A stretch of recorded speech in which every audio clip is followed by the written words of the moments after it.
बिस्मिल्लाहिर्रहमानिर्रहीम। अस्सलामुअलैकुम। Welcome to my channel Fatima voice centre. एक औरत अपने शोहर से तलाक ले रही थी। इसके 2 बच्चे भी थे। औरत के वकील ने सब कुछ तैयार कर लिया था, सिर्फ इसके खामद के दस्तखत बाकी थे। खामद ने वकील से इल्तिजा की कि मुझे पता है अब इसके बाद सारी ज़िंदगी मैं अपने बीवी बच्चों से दूर हो जाऊँगा। मेरी एक इल्तिजा, मेरी एक ख्वाहिश मेरी बीवी से कर दो कि मैं अपने बीवी बच्चों के साथ कुछ घंटे गुजारना चाहता हूँ। वो अपने बच्चों को लेकर कल कोर्ट आ जाए, वहाँ से मैं इनको अपने साथ ले जाऊँगा। इसके बाद आकर मैं दस्तखत कर दूँगा।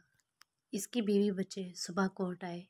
इसके शौहर ने अपने बीवी बच्चों को गाड़ी में बिठाया और साथ ले गया।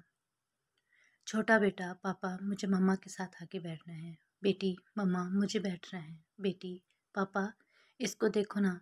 बेटी, पापा मुझे आइसक्रीम खानी है। पापा ने आइसक्रीम खिलाई। रेस्टोरेंट लेके कभी मामा कभी पापा बच्चों के मुंह में निवाले डाल डाल कर खिलाते। पापा अपने रुमाल से बेटे बेटी का मुंह साफ करते और बच्चों को पानी पिलाते, इनसे प्यार करते। बच्चे ये नहीं खाना वो खाना है। पापा फिर पार्क ले गए। बच्चे खेलते खेलते कभी पापा से गले लगते, कभी मामा से। पापा बेटी बेटे को गोद में उठाते और प्यार करते, इनकी फरमाइशें पूरी करते।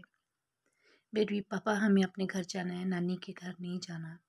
आप हमें अपने घर ले जाए ना। बच्चे ज़िद करते। पापा ठीक है बेटा, ले जाऊँगा। बेटा, पापा हमारी गाड़ी खूबसूरत है, तेज़ चलती है। वो गाड़ी सही नहीं है, मैं बड़ा होकर पापा तेज़ गाड़ी चलाऊँगा। पापा आंखों में आंसू लिए। ठीक है बेटा, चला लेना जब बड़े हो जाओ। काफ़ी वक्त निकल चुका था। वकील भी बार बार फ़ोन कर रहा था कि कोर्ट बंद होने वाली है, आप वापस आ जाएं। फिर मुझे भी जाना है। लेकिन बाप का अपने बीवी बच्चों से बिछड़ने को दिल नहीं कर रहा था। बाप की आंखों से आंसू बहने लगे। बेटी ने देखा, पापा क्यों रो रहे हैं। पापा नहीं रो रहा, आंखों में कुछ चला गया था। रास्ते का सफ़र बहुत तेज़ी से ख़त्म हो रहा था। ना चाहते हुए भी वो कोर्ट पहुंच गए।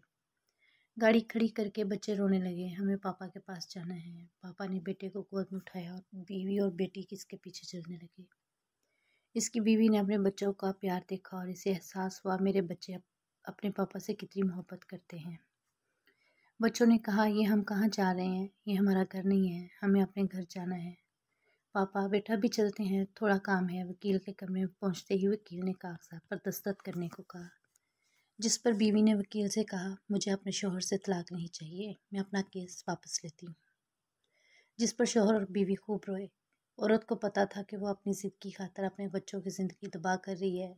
अगर हम थोड़ा सा अपनी ज़िद को एक तरफ रख दें और किसी दूसरे की बजाय अपने मामलात खुद हल कर लें तो बहुत सी गलतफहमियाँ दूर हो जाएंगी और बहुत से रिश्ते टूटने से बच जाएंगे।